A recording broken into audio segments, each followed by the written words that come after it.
It's the Truth Be Told Show.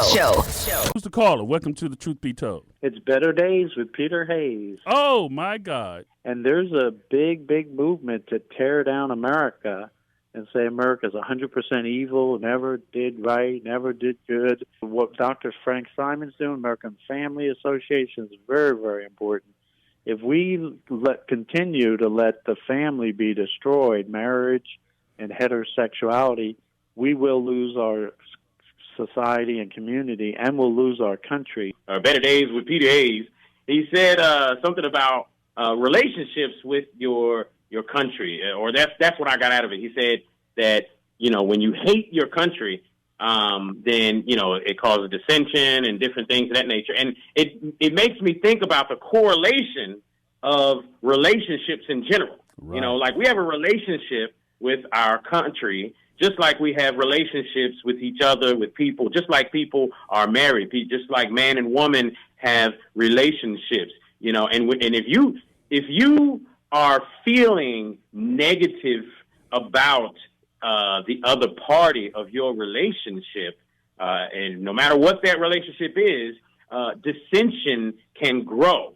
Negativity will grow, and as you continue to focus on that negativity, guess what? You're going to get more and more of that negativity. Between the relationship between black men and black women. Come on. Now, most of the black women you're speaking of, which is partially, not absolute, but partially true, you're speaking to a group of women who grew up without a father.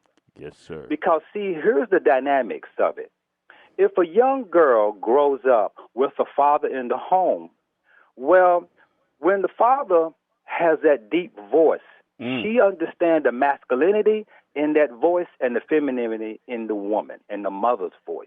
So in other words, you know how it is when the child's acting bad and the mother says, I'm going to tell your daddy when he get home. And the child straightens up because they understand not to talk back to the father. Yes, sir. They understand how to respect the father, yes, right? Sir. When she grows up, if she doesn't grow up with the father, this is why you have women who talk back to men, jump in men's faces, and have this masculinity role that she plays in a man. And this is the conflict that it has. But pay attention to this. The women that have the lacking of the father figure in the home becomes the father's fault. So if the father's not in the home, maybe because his father wasn't in the home, and see how the cycle goes. Now, if he's not in the home and he raises a daughter, guess what that daughter grows up to be? The daughter can grow up to not only not knowing how to respect a man, but not want a man because she doesn't see the man present. It is extremely important. In fact, it is more important for a father to be in a son's life, but it is more important for the father to be in the daughter's life, because once the daughter don't understand her value, because the first love of a woman or a female should be the father. Amen. If she grows up without that love, she goes out and seek it from men, and she ends up finding men that just want sex. And this is why you got a lot of women have babies, no father present, because she didn't know how to pick a father, because she didn't have a father to measure the young boy up against. So it becomes a cycle. So that cycle you're talking about, the women you're talking about, point the finger at her father. See how it now go back to the men? So every woman you say that ain't no good, there is no such thing as a no good woman that wasn't made no good by some no good man, even if it starts with the father. Good morning, Dr. Simon. Why you think that masks for children is not a good thing?